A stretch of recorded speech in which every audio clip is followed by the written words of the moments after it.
very good evening. It's my pleasure to welcome you to tonight's Vice-Chancellor's Great Debate. Now in its third year, the Vice-Chancellor's Great Debate is an opportunity for the University of Birmingham and the wider community to come together to debate and to reflect upon one of the great issues of our day. Tonight's theme is trolls, flat earthers, and fake news purveyors. What are the challenges we face in trusting social media? When we decided to hold tonight's debate, two things were very different. First, we'd anticipated holding the debate in the Elgar Concert Hall at the heart of the University of Birmingham, a wonderful setting. However, like so much in our lives, tonight's debate will be virtual and digital. Secondly, we'd no idea we would be holding this debate in the middle of a global pandemic, where social media has been central. It's been central to how people get their news. It's been central to how they share their experiences of the pandemic. And it's been central to the way in which they have accommodated themselves to new realities. So social media is and will be a crucial part of our lives. Tonight's debate is how we live with it, how we use it, how we trust it. We've brought together a hugely distinguished panel. They are Anne McElvoy, Senior Editor at The Economist and a regular presenter of Free Thinking, Radio 3's Arts and Ideas magazine. Isabel Oakeshott, writer, broadcaster, public speaker, and former political editor of the Sunday Times.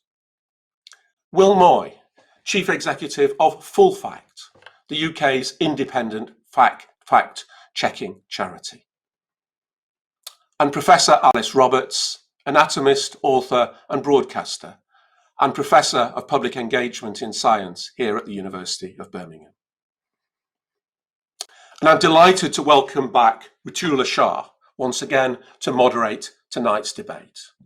Ritula is the main presenter of Radio 4's The World Tonight. She started her career here in Birmingham on their Midlands production training scheme.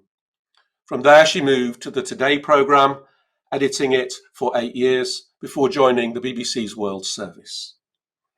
She's also a regular presenter of Any Questions and has chaired each of our Vice-Chancellor's great debates.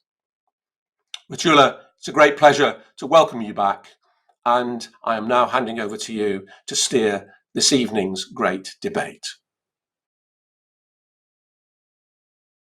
Thank you, Sir David, and welcome to this year's Vice-Chancellor's Great Online Debate. I'm sorry not to be in Birmingham, but this is our new normal. We can be together, but separately. And it is, of course, the internet and the kit and caboodle that comes with it that is enabling us to exchange views remotely. And it is, of course, fundamental to the discussion we're going to have tonight. Trolls, flat earthers, and fake news purveyors. What are the challenges we face in trusting social media? But let's step back into the old world for a moment. There used to be a saying in journalism, and I hasten to add it was just a saying, which is never let the facts get in the way of a story. And I'd like to think it wasn't bandied about by the panel tonight. But it is undoubtedly a feature of the online world that we all now inhabit. And there are levels of this tweaking of truth. There's the white lie of the carefully curated bookshelf. I'm saying absolutely nothing.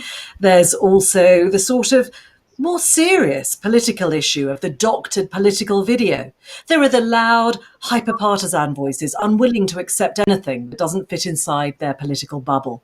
There are the earnest Twitter threads promising some sort of groundbreaking revelation. And let's not forget the people touting concoctions that will cure you of coronavirus. I could go on and on and on. So who or what should you believe on social media? How has this cacophony of voices and opinions affected our public discourse? Should we celebrate the idea of the more the merrier? Or has this democratization of opinion and the exchange of ideas actually revealed a darker, more malevolent side to society? Well, there's lots to get to grips with. On our panel today, Anne McElvoy, Will Moy, Isabel Oakeshott and Professor Alice Roberts. Welcome to you all. I'm going to begin by giving each of you a couple of minutes to set out your thoughts on tonight's debate topic. Then we'll open out the debate and take on board some of the questions that have been submitted by our audience. But I'm going to ask you to begin with 2 minutes. Anne McElvoy, if I can come to you first. Sure. Well, whenever I hear about the horrors and dramas of social media, I'm cast back to one of the earliest examples, and it doesn't just come from watching The Social Network and looking at the early days of Mark Zuckerberg. You know, it goes back to 1789, when in the obviously very turbulent aftermath of the French Revolution, the story did the rounds in Paris and beyond that vengeful aristocrats were going to burn down the houses and often very modest dwellings of peasants. And it was entirely fake news, as we'd now say. It was known as the Great Fear, which would now be hashtag Great Fear. But it was very powerful, and it was completely fake news. There are many other examples of that. I mean, Renaissance Italy was absolutely full of fake news, often intended to boost prices of valuable goods and of paintings, of whatever you wanted to do. The reason I think this is so relevant now is to ask ourselves, if we're worried about fake news, what do we think is motivating it? What's behind it? Two things I would suggest, not only, but primarily, and other panelists will have their own thoughts. One is that false stories are attractive. We like them more than we think we like them. And even very smart people who look down on fake news and the payers of it are probably doing a bit of it themselves without realizing. Because false stories are quite interesting. They travel further and faster than true ones because they have an element of surprise or disruption to them. The second reason is that they're convenient, and whoever started the Great Fear in 1789, or the merchants in Italy who wanted to use fake news to raise prices or to get back perhaps some territory from an enemy, are just doing what those in politics who are accused of fake news are doing today. They're trying to grab bits of territory and hold on to it by getting our attention, and they're not so concerned about the truth. Does it matter? I think we'll come to that, so I'm going to keep my thoughts short. I think it does matter.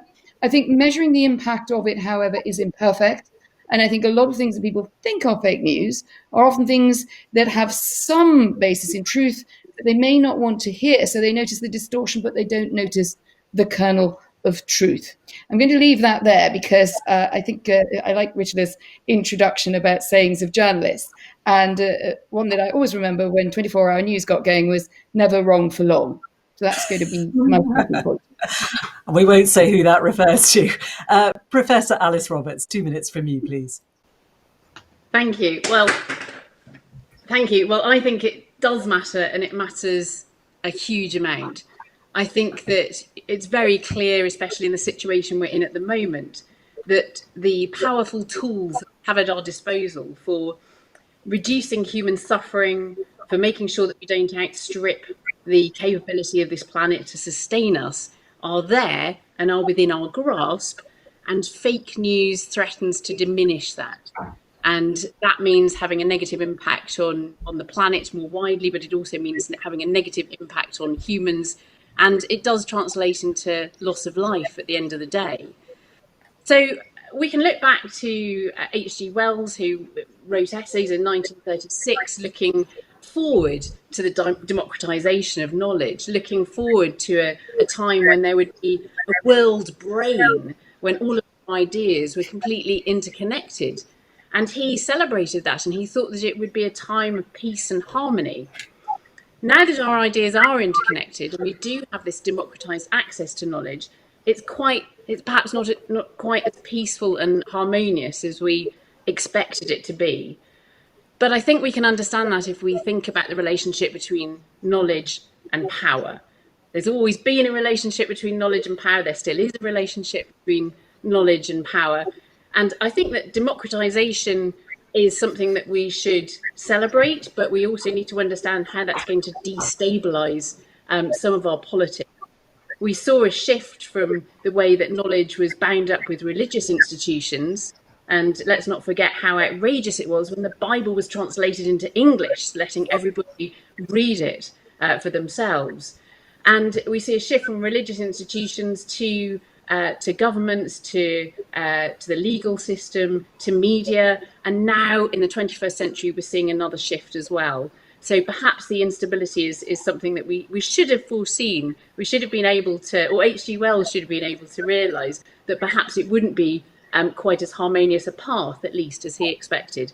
I think universities are crucial in this. I think universities are crucial because they're at the forefront of knowledge, which can help us enormously.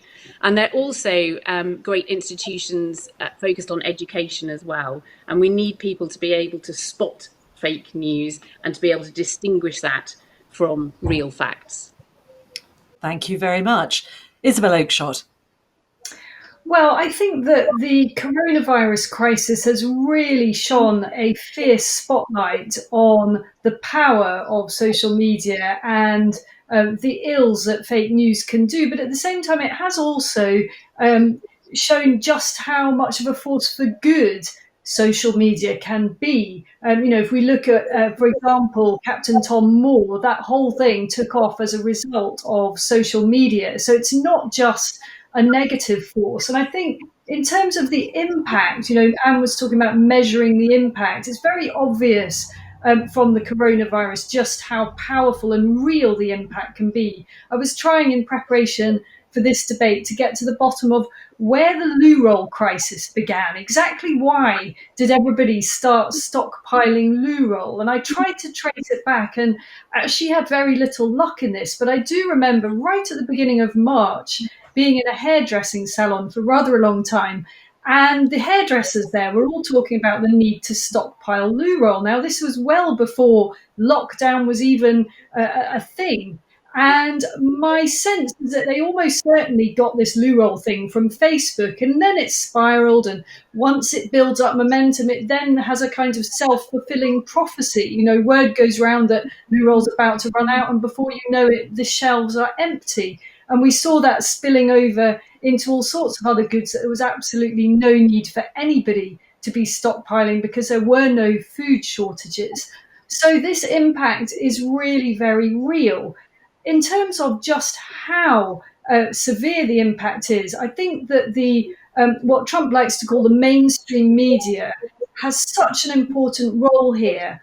And where I think the difficulty lies is in the new sort of branches of mainstream media, which is their online offering. So, for example, Mail Online, which is the biggest purveyor of news in the world. And, the online branch of a newspaper, as it were, is a whole separate operation and works entirely differently, and speed is of the essence. And yet it still has that newspaper's brand. So it is seen as a more established and responsible purveyor of news. So what we in the so-called mainstream media have to do is make sure that the generally young journalists that are working in those online newsrooms are not under so much pressure to churn stuff out that they're reporting without caveat. They're not bouncing off social media and reporting stuff as real when it actually isn't. Report by all means with caveat. And if I could just say one sort of positive example of more responsible reporting, and that would be looking at the supposed demise of Kim Jong-un. And, this was obviously doing the rounds on social media, but I think mainstream media were very restrained about it. I looked in vain for a report from the BBC at that time about Kim Jong-un dying, and there was absolutely nothing there because the BBC had done what the BBC should do and just waited, gathered information, realised that this just didn't have any actuality, and they didn't report it. So those sort of trusted sources of media are still doing their thing. I don't think we should become too disheartened. So a healthy dose of cynicism and a reference to hairdressing. Oh, the fantasy of going to the hairdressers. Will Moy. Thank you. In a world with more information than ever, it's harder now to know what's true and what's not.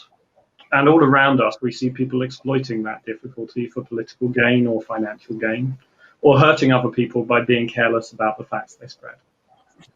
Bad information ruins lives. It promotes hate, it damages people's health, and it hurts democracy. And right now, people who choose to misuse information have an easy time of it. Full Fact is a charity. We fight bad information. We're independent fact checkers and campaigners who try to find, expose, and counter the harm it does.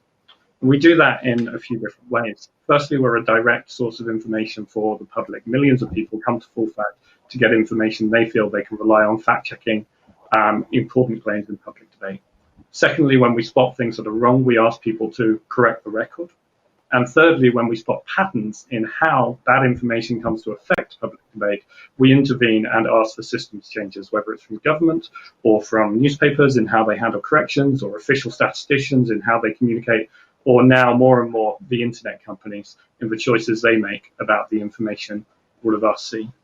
Coronavirus has shown us some of the most damaging parts of this. It's shown us not only people taking health advice that could kill them or hurt them, but also people using this story to jump on with old hatreds and stir up traditional, well-known forms of hatred that don't need any more airtime than they already get online. We've seen people at an extreme attacking cell phone towers and people who work on them out of scared up fears of new technologies. These are real harms. What we have to remember is that free speech has real benefits, and that trying to tackle these harms cannot come at the cost of being an open society. And I think one of the hardest debates we're going to have over the next few decades, not in one go, is actually how we find a new settlement in this new information environment between the harms that false information really can do and the imperative to maintain free speech in an open society. Thank you very much. So you all agree, essentially, that there is good and bad to be had here. There are countless surveys where people say they don't trust social media, and yet we also know that the main social media platforms are increasingly a very, very important source of news for millions of people. So is it trust that there's a problem? Because actually people are saying they're wary of what they're seeing here. Or is it the nature of the debate that flows from what we're all seeing and reading and absorbing on some level? And I wonder what you think about that. I would say it's a very interesting question, because I think it depends what you think the status, and I'm sure we'll want to come to this, of what the status of the platform is. And is it a publisher, as many in the mainstream media, so to speak, we will speak fluent Corbyn now, it is a platform, as far as I'm concerned, that is publishing. It is a publisher. Obviously, the social media companies are very keen not to be classified as such, because that would open them to much greater liability. And they see themselves, if you like, as a channel. So I think with the last point, quite rightly, there is this balance between free speech and avoiding harms or decreasing harms, which are very real, and I really don't intend to play them down, particularly when it comes to the virus or aspects of hate speech or politically motivated dissemination of wrong facts, which are intended to do damage and close the debate.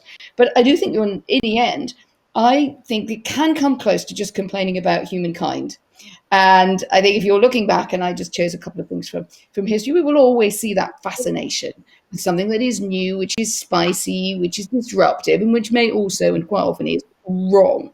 I am more concerned that we want to hold feet to the fire, that the platforms who are making an awful lot of money, advertising funded from doing this, are kept in the debate, and not with a view to them all being sort of regulated in some Soviet way, but they cannot, I think, go on at the moment having it both ways. They are making massive revenues from the dissemination of this information. And if anything, I'm very surprised, if I'll just sort of put one label on it, but quite a lot of sort of liberal, small liberal, whatever you want to call it, progressive people are reasonably calm about this, in the way that they're always very worked up about the Daily Mail or the mainstream media.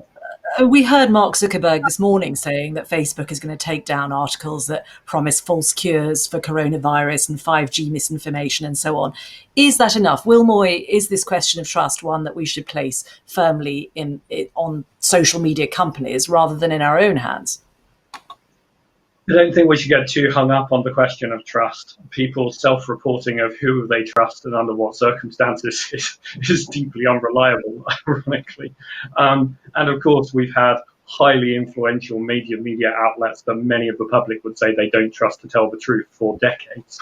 So simply asking people, what do you trust, is not a great guide to what will people pay attention to, what will influence people's beliefs and their behavior.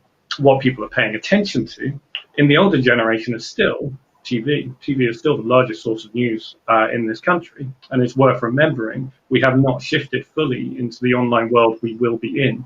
But the younger generation particularly is far more in that by default, and it's hugely important media outlets, some of which many people haven't heard of. So it's really important to understand that we are seeing the opening stages of a change in our society now, not the completeness of it. In terms of what Facebook is doing, they came to Full Fact last year and they asked us to join something called the third-party fact-checking program, which involves them referring to us things that they have spotted on their platform that they think might potentially be false.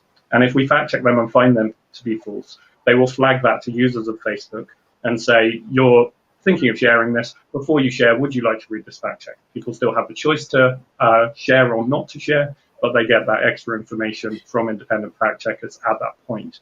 That is useful. It is useful in preventing health harms. It's useful in emergency situations, such as after terrorist attacks. It's useful in tackling election interference. Is it enough? No, it's not.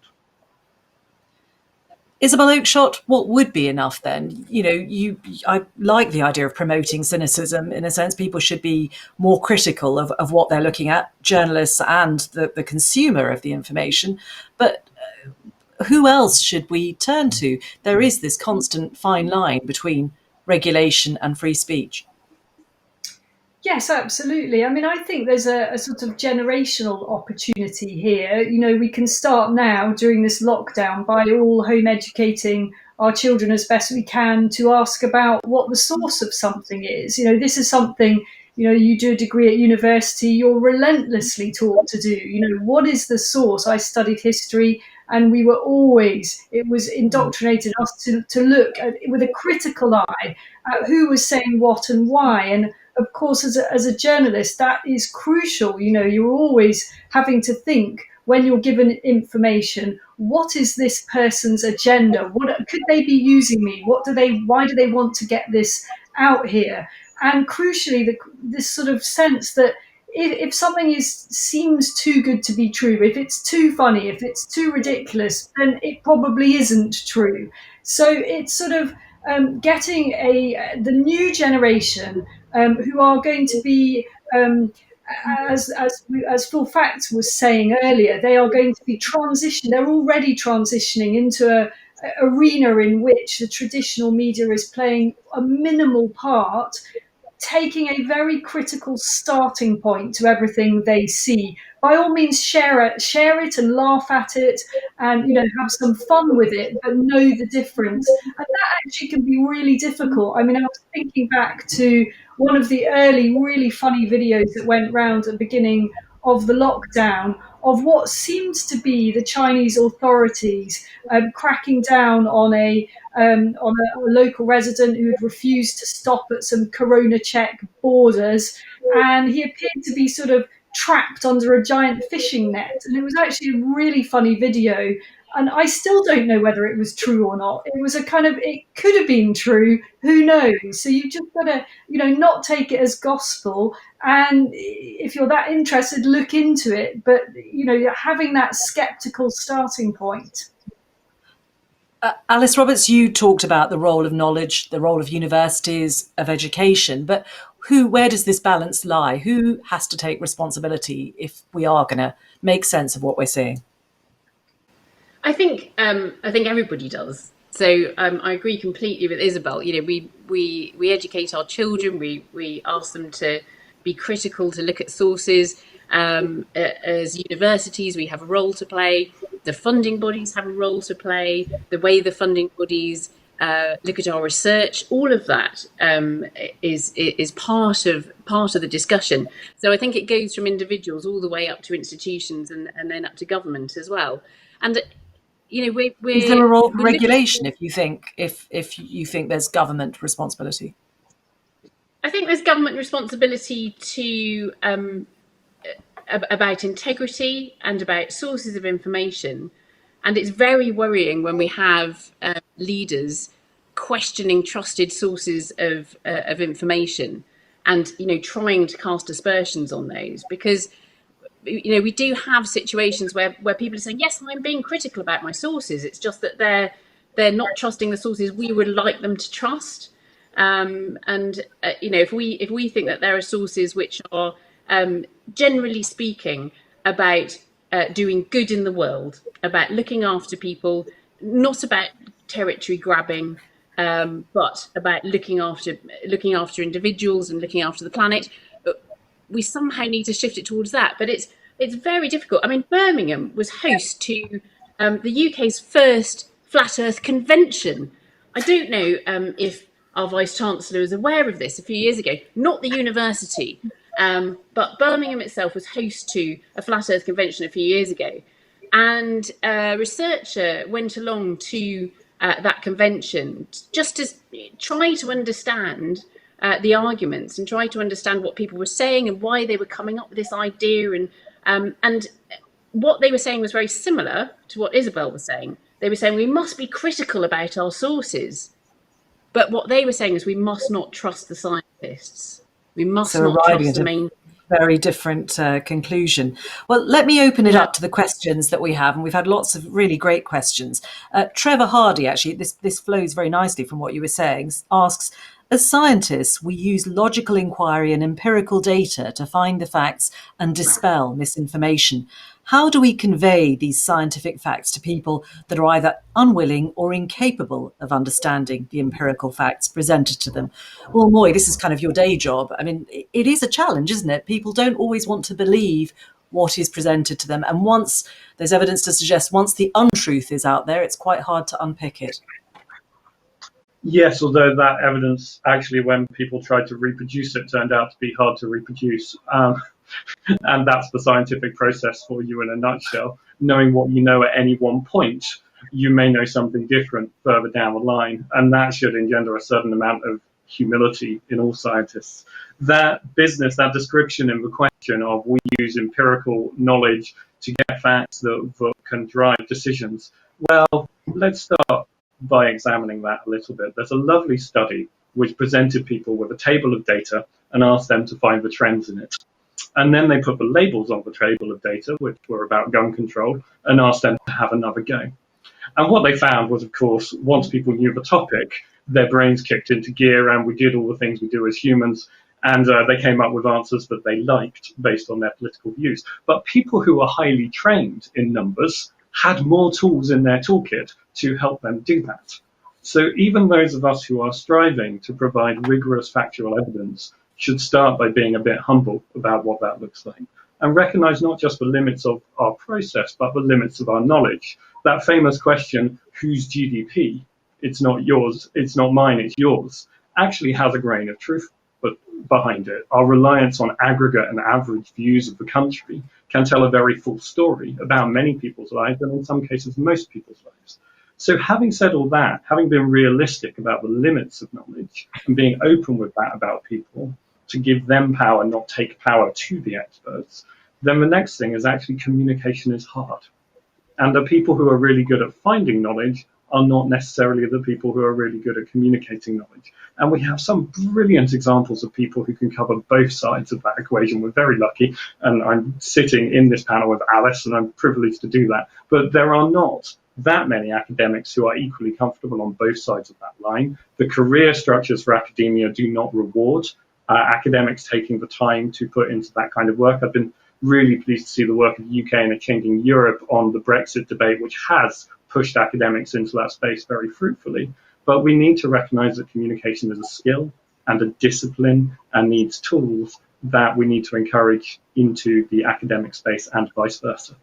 Well, Alice Roberts, if I can bring you in then, the facts move, the facts change, and we're seeing that with coronavirus very clearly. Is it about communication, or is it then about the fact that we're often trying to suggest there's certainty even about the facts when perhaps there really isn't? And is that the thing that we need to teach people? I think there's a lot of questions within that question. One of the really important issues around science communication is the communication of uncertainty, and we're seeing that really thrown into relief here with coronavirus.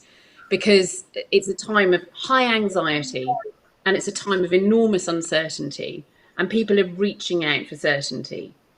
Now, outside of that epidemic, we see that happening in other ways. We see it quite regularly within the field of alternative medicine, where I would agree with Tim Minchin. It's either medicine or it's not. There's no such thing as alternative medicine. People turn to alternative medicine in extremis. They tend to turn to alternative medicine when they've tried everything else and they're desperate and they're anxious and there's a certainty being offered to them.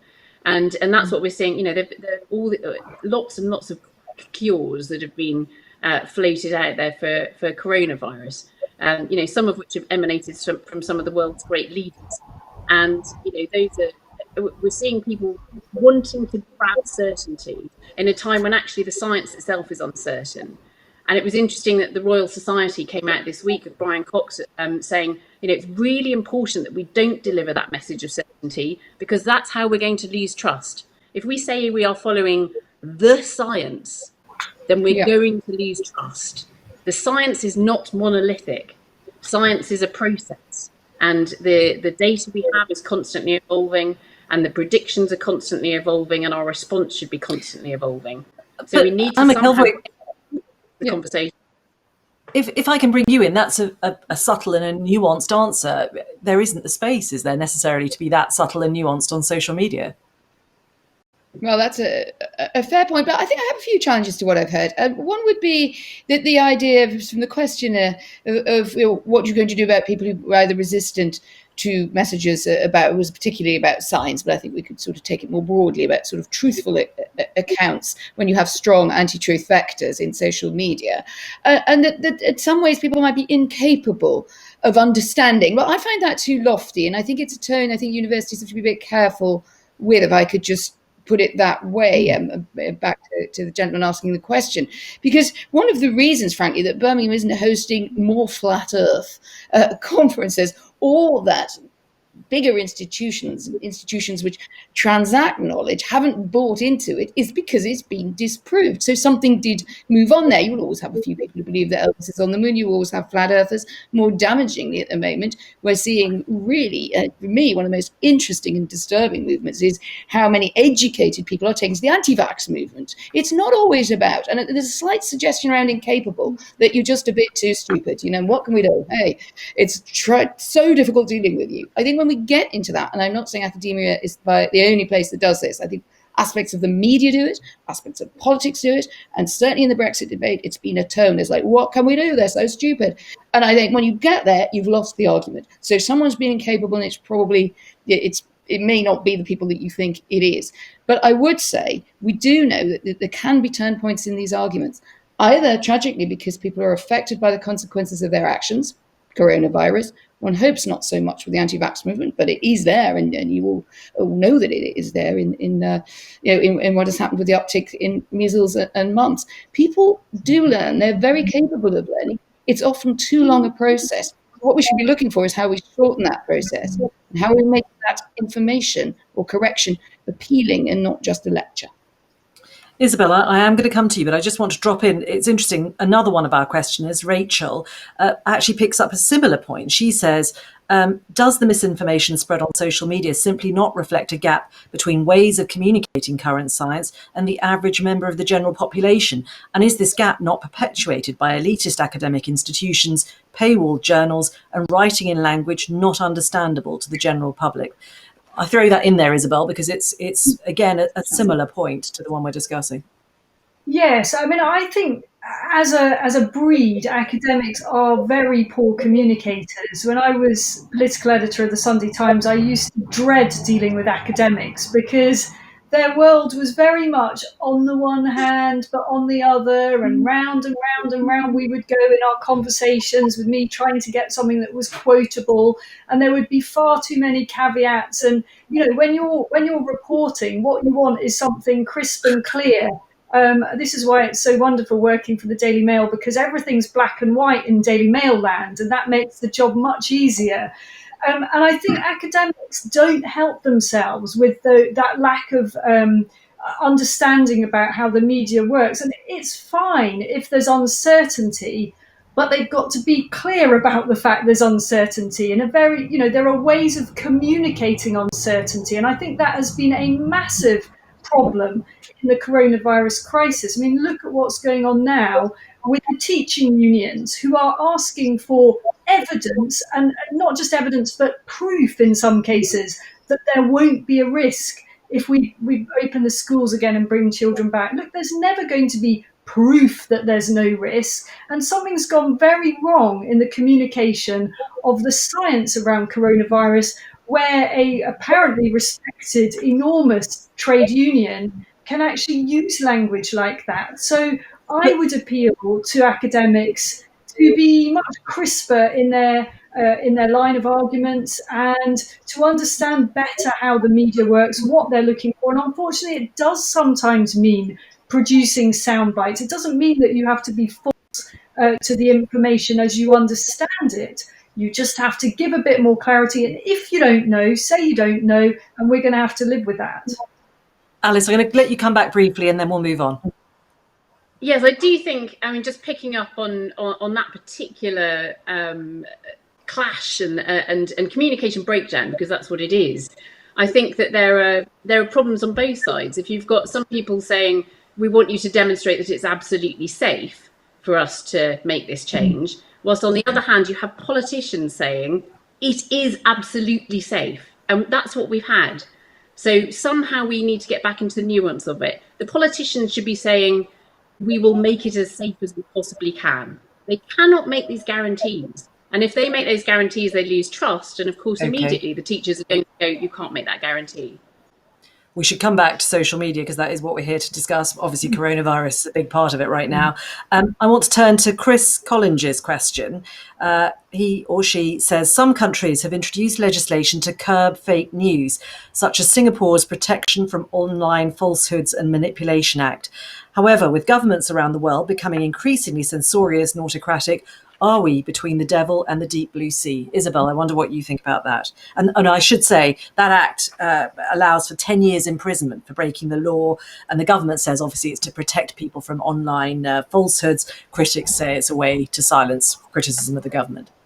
Yeah, I don't like it. Instinctively, I don't like it. I think it's the thin end of the wedge. You know, what is one person's idea of unacceptable and dangerous is another person's idea of just putting a different point of view. And I think that politically becomes very dangerous territory. I also think this is a bit like standing under a waterfall and trying to catch the water in your hands, and Niagara Falls at that. It's an impossible tide to turn back. And I think that such legislation runs a risk of being quickly discredited because it simply won't be able to match the kind of torrent of nonsense and borderline offensive material, which may or may not actually come under the letter of the law of being dangerous. I think we're in a very, very troublesome landscape there, and it's better not to go there with the regulation. Will Moy, you alluded to the importance of free speech. Where do you stand on this? There are proposals, I think, here in the UK for Ofcom to have new powers to force social media to act if they see harmful content and so on. But how much further should that sort of regulation go? Yes, and it's important to say those proposals are much broader than just whether information is true or not. So they cover the full range of what the government likes to describe as online harms. They also point out about the Singapore law that it's a lot more than the thin end of the wedge. That wedge is firmly inserted at that point. And any choices made by open societies in this context can be used as excuses by other autocratic governments around the world for much worse actions. We have to be careful of the responsibility we hold there. That said, the non-regulation argument essentially says that the internet companies, for commercial reasons in California, will set their terms and conditions, or in other countries around the world, some of them less open societies, will set their terms and conditions of what can and cannot be said, and those will be enforced. And so the balance between free speech and harm will be decided by Mark Zuckerberg or Jack Dorsey or someone like that. I think that these decisions should be made through open, democratic, transparent processes. I think they're enormously nuanced. If we take another international example, Germany has very strong laws against promotion of narcissism. And that is many people feel appropriate in its cultural and historical context. Nobody necessarily has to believe that the line should be drawn exactly in the same place in Germany as it is in the UK. But however that choice is made, I would like to see it openly, democratically, and transparently debated.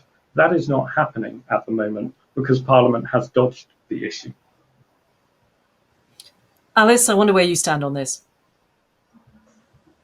I think that free speech is, as Will says, absolutely essential to an open society. It is also part of how we move knowledge forward.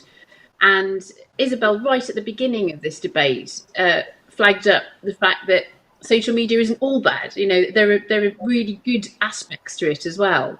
And, you know, certainly within science, we can see the way that works, and that, you know, we publish our findings in academic journals, but then once they're published, and sometimes even before they're published, they're released, they're out there, and we see scientists very active on social media. There's an extended peer review, and we've seen particular cases where publications have been revised, have been even taken down because of that extended peer review process.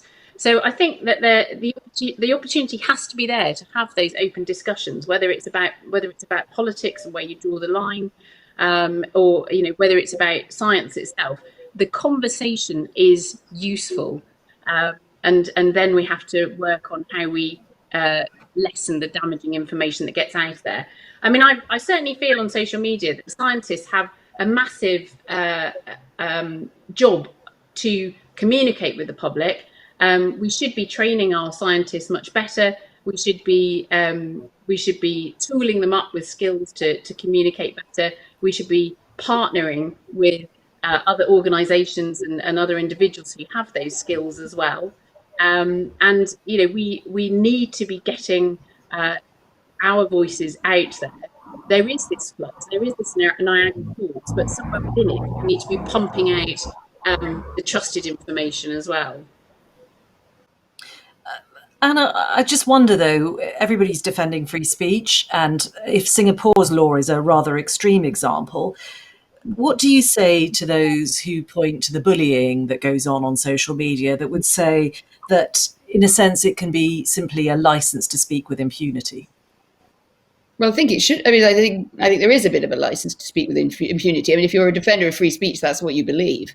But that it's impunity as in you should be able to say what you want. It doesn't mean there's impunity about any calculation of harms. So I'm always a little worried about the argument turning into, I don't think you should say that, as opposed to this is the harm that you were doing. I know it seems a little bit like a fine divide, but I think it's exactly where the Singapore example is right on the cusp. And if you imagine where Singapore is headed, then you know, you can imagine China and other authoritarian regimes being some steps considerably further. You do have a free speech case to answer. It's very hard. Free speech is in one way indivisible. It's indivisible, but it also leads you into areas, as you say, of whether it's bullying. I was thinking also about suicide prevention, which we haven't touched on, but it's I think an area where the platforms wised up really quickly, you know, that they better do something about that, because the harm is so absolute. It's not even a case where you can sort of say, well, on the one hand, on the other, you know, you can have two views about how much damage is being done. It is directly damaging. I come back really to, and I'm sorry, I have only one practical solution here, which is the state is a very bad direct regulator, which is why we have arm's length state broadcasters like the BBC, but we don't, on the whole, I mean, sometimes goes that way, but we try not to kind of call up the culture secretary and ask what should be on the 6 o'clock news. We like that arm's length relationship, but you do then have to decide who is going to be the regulator of this if it is not the state. And I would suggest that the pressure really should be basically partly on the shareholders and on the companies themselves. I'm less convinced about the ability, other than through, as Alice and others have mentioned, good example, good communication, engagement. I mean, should interesting question. Should those who are defending good science be bolder? Should they be going out and actively seeking engagement with those who hold unscientific views, anti-vax, etc., or views on coronavirus? I just put it out there because I think it's a little bit comfortable to say we will continue doing what we were doing and eventually we'll get better at it and other people will come round. I'm sorry, I do feel skeptical about that. I don't think there's much proof that that works. But I'm not for taking the pressure off the social media companies at all. They are moving towards, along probably with big oil being sort of public enemy number one or two in public policy terms. And that's not a very comfortable position for them. It's worth keeping the pressure on. So, Christine Powell's question follows quite nicely from that. And it is on the face of it a very simple question, but I think there's quite a lot that you could explore behind it, which is, what do the people who spread false news and fake news hope to gain? I think this question of agendas, which actually I think, Isabel, you brought up at the beginning. I mean, there are many agendas about why people may choose to spread fake news. I mean, what do you think are the important ones? Well, the obvious important, but there are two very obvious agendas. One is political, so in order to shift public opinion away from whether it's the ruling party, the ruling administration towards an opposition, or in favour of the existing administration. I mean, there was an example of this, I think, fairly recently, where there were question marks over the political affiliations of a number of healthcare professionals who were spreading positive stories about performance over the government's performance over coronavirus. And then, there was a big question mark whether those people had actually been sort of arranged by the government to go on social media, which would not entirely be unrealistic. So you've got the political impetus, and then there's often a very clear commercial impetus. And I use the word commercial in the broadest possible terms. It could be commercial because it's me, Isabel Oakeshott, freelancer, advertising myself and my, this is me sort of putting myself in the shop window and asking broadcasters to take me on and give my tuppence worth. Or there's a much rawer commercial impetus for people who are saying, actually, these existing masks are no good, people should watch out. And then you discover that actually they've got some link, a very simplistic example, but they've got some link or interest in a manufacturer of an alternative product. So that's just two examples of the type of agendas that might distort the news that is being peddled out there. And that goes back to what we were all discussing before about questioning who the source is. And that can be really difficult. Something academics are very cognizant of when they publish papers. And, when it gets into a journal, they must always list who their sponsors are. And, similarly with politicians, they have to declare an interest. So it's just that when it comes to sort of however many characters we're now allowed on Twitter, there isn't really room to declare an interest. So you're really asking your audience to kind of conduct an investigation of their own. And in a fast-paced environment, that all too often doesn't happen. It's not realistic. But Will Moy, do you think there is enough awareness of that? Actually, the political impetus, perhaps, because we take political sides in debates, but the commercial impetus and the importance of the data that's being gathered. Do you think if we need to learn to trust social media, we also need to understand what's going on behind that thing that you're scrolling? I think you're absolutely right on that. There's a new generation of media literacy for the new media environment we find ourselves in, and they're the old questions that Isabel, in fact, talked about earlier. What's your source? What's their motive? They are still crucial, fundamental questions, but there are new questions and new contexts for those questions that people are still learning and getting to grips with. One of the really interesting motivations for spreading false information that Isabel didn't mention is to help people. If you think about the people who are spreading false information about health, how many of them do you think are doing harm to their friends or family? And how many of them do you think are trying to be helpful, getting something and then putting it out there? The anti-vaccine movement is probably not full of malicious people. It may have some, but it's probably also full of people who are trying to help. And we really need to understand and respect where people are coming from in order to provide them with information that is actually useful in that kind of context.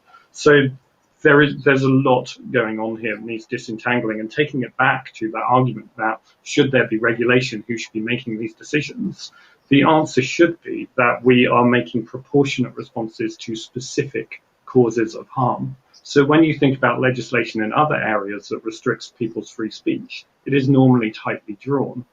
There are restrictions. You cannot, for example, advertise a product for commercial gain, making false health claims. that is an offence. You can make false health claims in many other contexts, and you can advertise in many other contexts and make false claims, and it will not be a criminal offence, although the Advertising Standards Authority will have something to say to you. But the place where the criminal law kicks in is very tightly drawn. And that, I think, is something that we should draw on in moving forward. There is not one answer to how do you regulate false information on social media. Getting into what are people's motives, what is the context, what is the subject matter, is how you find the proportionate responses and the real harms. Can I come in here again? Oh. Yes, Isabel. Yeah, I just wanted to pick up on that, because I think that's a really important point that Will makes about intention and motive. And it slightly sort of contradicts what I was saying about always asking what people's motives are. I think it's really important that we don't get to a place where we assume that everybody has a self-interested or malign intent in everything that they put out there, even if they sometimes get it wrong. Otherwise we're in a place that is not very good for the soul. I don't think it's not very good for our national togetherness and sense of good spirit if we assume that everybody is out there for themselves and is trying to promote something for their own self-interest. Sometimes, one just gets it wrong or puts something out there with good in one's heart. And it would be nice if everybody doesn't take as a default position that something must have a kind of negative driving force behind it. Well, I wonder what you make of Thomas Leach's question. He asks, what do you believe is ultimately at the source of young people's general distrust of institutions and organisations, and what is social media's role within that? I would have to blame politicians to an extent, because they are very much to blame. It goes back to the era of spin, which sort of kind of reached its zenith in the Blair administration. But I think it'd be unfair just to put it on that regime. And politicians are still distorting, and they always will. In the context of coronavirus, we've got politicians clearly trying to argue that black is white, and they are sort of trying to put a positive gloss on things. And in the end, I think young people are quite entitled to just shrug and say a plague on all your houses. And I don't believe any of this stuff as it's reported on social media either. Alice, can I just kind of fact check this a little bit? I'm so sorry, I'm reverting to type. But this idea that young people don't generally trust institutions, show me your data. Because I don't think from the evidence I've seen that is true. Interestingly, if you look at the Ipsos Mori generational analysis of the British Social Attitude Survey, young people, the younger generation, have noticeably less trust in the average man or woman in the street, which is the archetypal overall question about trust that we tend to ask, than older generations. But if you ask about institutions and specific ones, you get very mixed results. In doctors, teachers, very similar levels across the generations. In some professions, it's actually lower. So TV news readers is interesting lower. But think about the different experience of TV news readers that the youngest generation has had compared to the oldest generation. Whereas actually civil servants, trade unions, the younger generation shows a higher level of trust. So this whole we're in a crisis of trust, it's all happened suddenly, I hear it so much. They did polling in the middle of World War II, where the public were evenly split about whether politicians were in it for themselves, their party, or their country. If we couldn't get a government of national unity to earn the public's trust, we need to be a lot more focused before we start saying, oh, young people these days. And I think you wanted to come in too. Yes, I think that's broadly right. And even if we take aside the demographics and we think that there is a mood, shall we say, of less trust or skepticism or even cynicism, I think that might, one would be able to find a few data points for that, Will. I suspect that it's also, when people say, oh, it's so terrible because you're not as trusted as journalists as you used to be, or the government isn't trusted, or, it's endless, as you say, the sort of bad news trust stories that go around. I think trust and transparency are in tension with each other.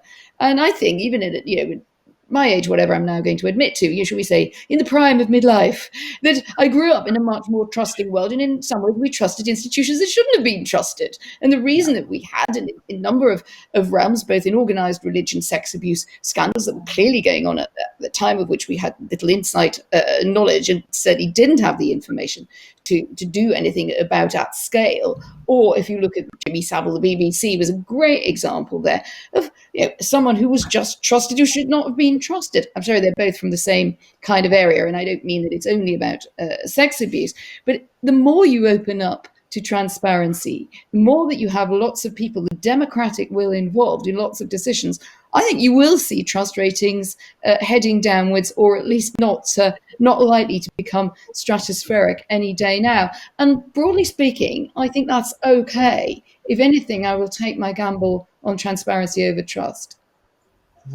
Alice Roberts, I'm going to let you come back and then I'm going to move on. Yes, I think that when we look at those polls and you look at the most trusted people in society, then we still see that teachers, doctors and scientists fare extremely well in those polls.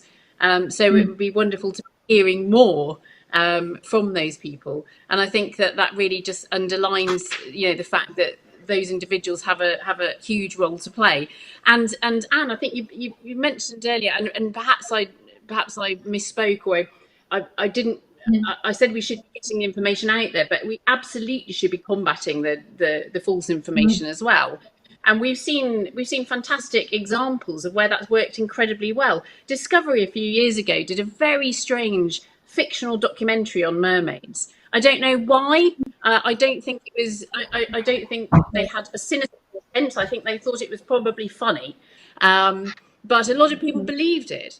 And the response to that from academia was conservation experts and biologists publishing and very, very forcefully combating that misinformation.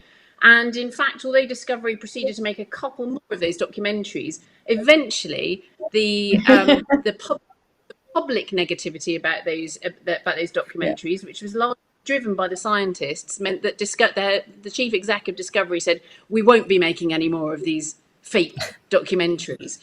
So I do think scientists. That's a bit to your flat Earth point. Things do change. Mermaids are out. Yeah. Unicorns are in, I think you'll find. But I want to get a bit positive because we're nearly out of time. Dr. Victoria Goodyear, who's from Birmingham University, says our preliminary findings from a national survey show that over 70% of participants have increased their uses of social media, and over 40% believe that social media has had a positive influence on their physical activity, diet, and nutrition behaviours. And this is during COVID-19. And she's in the light of this, what guidance would you give on how to deploy social media to develop, support and enhance health during a global pandemic and beyond? Alice Roberts, that's got to be a question made for you. Yes, I think that the potential there for helping people, for supporting people, especially when people are on their own at home and they can't make use of their usual networks. They can't even, doing things like going to the gym, keeping fit in a small enclosed space. And I think the use of social media to focus on health has been one of those things which will come out the other end, I think, from this, and celebrated. And I think it will continue. As a personal story, my godmother was wondering how to keep fit at home, and I put her in the direction of Joe Wicks, and she's been doing that every day with a group of friends, and then they all get together and chat about it afterwards. So there is the possibility there of social media having a massively positive impact. And I know Victoria Goodyear very well, and her research is much wider than that, and it's about the impact of things like wearable devices. And it kind of goes back to something we were talking about earlier. We worry about the younger generation. A lot of Victoria's research has shown that, in fact, children and teenagers are very sophisticated consumers of this type of information, much more sophisticated than I think perhaps I might be as a mother, or I might worry more as a mother, thinking that they're not going to approach it critically, and they are. I'm going to get one more question in before we wrap up. Jonathan Ward asks, to what extent might our wish to communicate with like-minded individuals on social media risk confirmation bias about news stories? And how do we effectively remain open to perspectives which may challenge our own thinking? Anne McElvoy. You just go do it. It's there. It's not too difficult to find views that aren't one's own. The sense of the question is absolutely right. We do know that social media, and certainly as a political journalist, and Isabel, I'm sure would have probably had similar experiences. It is sometimes it's like being one of those balls that sort of gathers something as it goes along, and you realise that there is a kind of a world or a room, the echo chamber, as we call it, which is very, very, very nicely where everybody's telling each other how absolutely marvellous they are. And the other thing is, if you find yourself either consuming too much or falling into, seeing as we're all capable of doing, sort of two mortal things, falling into that sort of permanently shocked tone of, I just can't believe that someone just said that.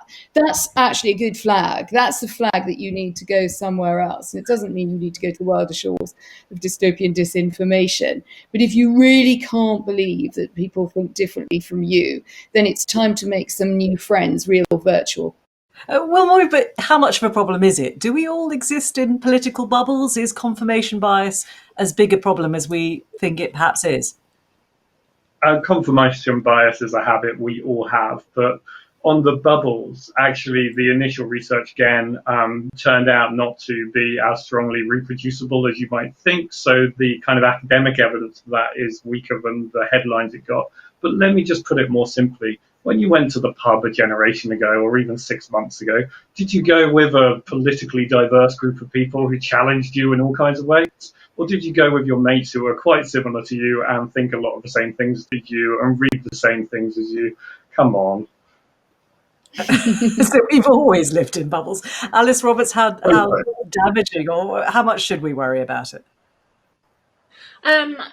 I think that just going back to what Anne was saying, I mean, I think that's it's a general example of good practice, isn't it? And that should be there in the way that we educate our children as well, to talk to people who have different ideas from us and different opinions and different views.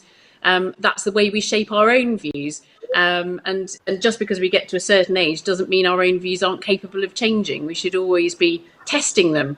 They should always be tested back. It's evolutionary, I think.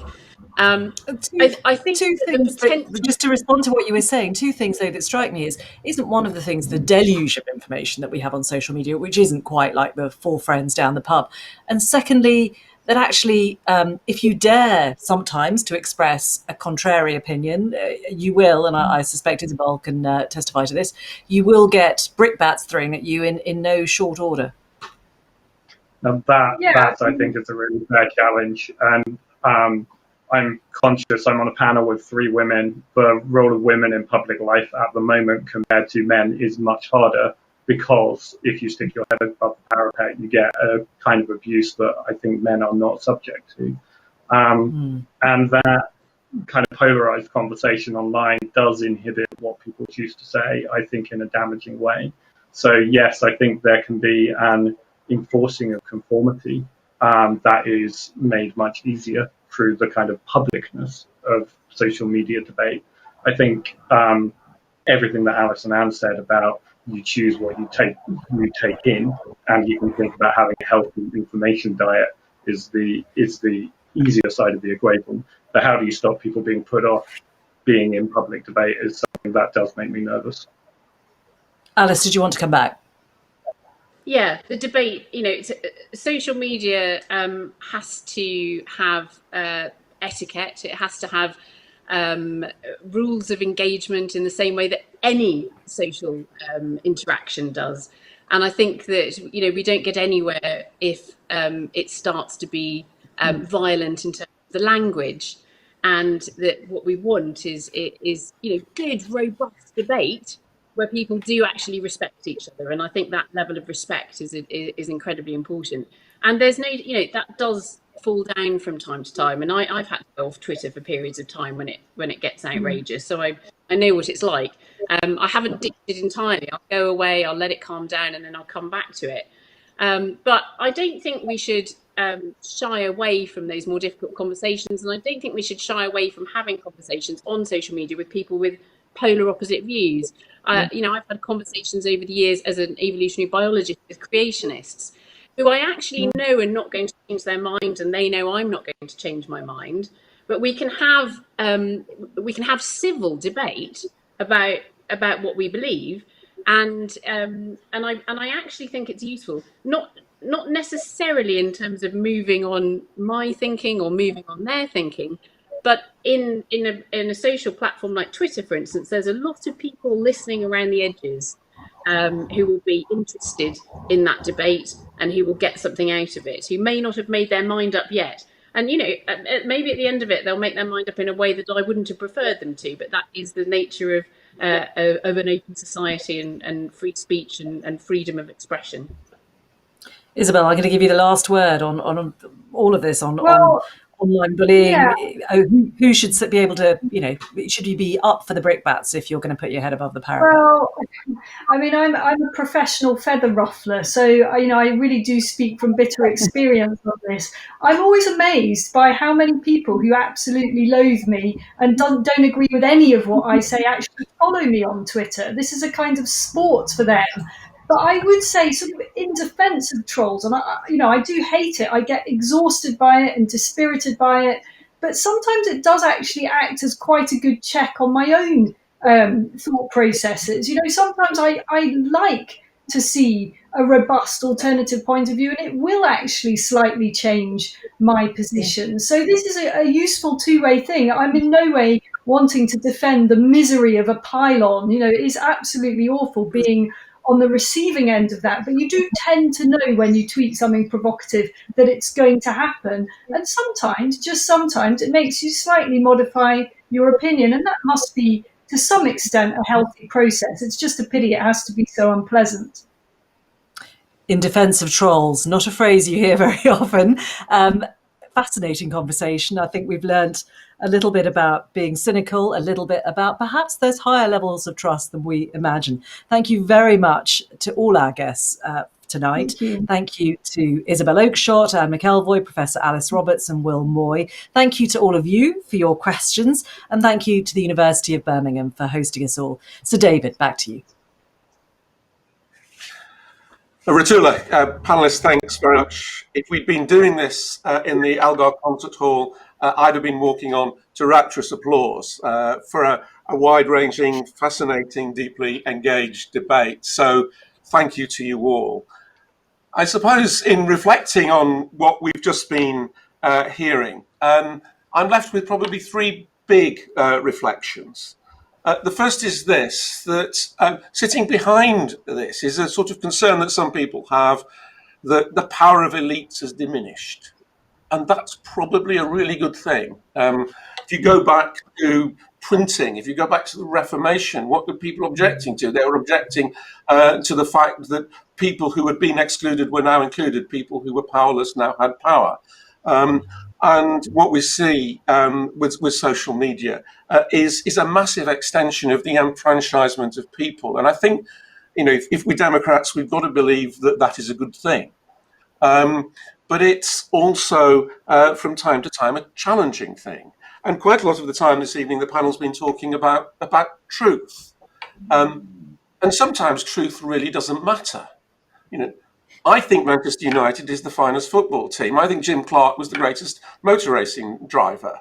But it doesn't matter whether I'm right. And social media is a great place to debate these things. Sometimes truth is just elusive. It can't be established. You know, what is beauty? It's worth talking about. It's worth debating. It's worth trying to understand. But it can't be established with any degree of certainty. And so I think we've just got to be relaxed about that. And there's a lot that's out there on social media with which we won't agree. It really doesn't matter. Actually, it's probably rather healthy that it is out there and that we don't agree with it. But then we've come back to where we think truth does matter. And why does it matter? And I think we need to remind ourselves that truth is often difficult. Lord Melbourne, Prime Minister in the later 1830s, said of Thomas Babington Macaulay, young cabinet minister at the time, I wish I was as certain of something as Macaulay is of everything. You know, certainty doesn't come easily. Truth is often something which is challenged and contested. And as Isabel was saying in her closing remarks, that form of challenge, even when it comes in a disagreeable form, is not without its value. So within social media, there is that capability to challenge. There is that capability to explore. And also, I think there is also the danger that we assume that there is an answer out there. I thought that at the beginning, actually, of the COVID-19 outbreak, when we were terribly dependent on epidemiological models, which have now been certainly challenged and may well actually have been simply inaccurate. But there was a presumption, and one feels for the politicians at this point, that there is an answer out there. And one of the dangers of social media is that it does lead us to the presumption that there must be an answer, rather than actually there is a quest to understand. So where does that leave us? I think it leaves us with two things. It leaves us, firstly, remembering the importance of individuals. It's an individual choice to access social media. It's an individual choice to engage. Individuals here have agency. And individuals should use that agency. Anne was saying that, I think, during the discussion. You should explore difference. You should go elsewhere. And if you're inhabiting an echo chamber, then it speaks, in a sense, to a poverty of your own willingness to explore. And finally, going back to something that Will said very early on, of course, these are forms of communication. These are technologies which will continue to develop and develop dramatically in the years to come. And I think what we have to assume ultimately is that democracies find ways to moderate themselves. They find ways to accommodate new forms of debate, new forms of discussion. And within that complexity and often messiness, there is a way in which we actually moderate what we do, and we find truth where it matters. So I find it absolutely fascinating debate. I want to thank each of the panelists. I want to thank Isabel, Will, Anne and Alice, and Ritula, I want to thank you again for absolutely magisterial chairing of another Vice-Chancellor's great debate. And I hope all of you who've watched this have gained as much from it as I have. Thank you all. Thank you. Thank you.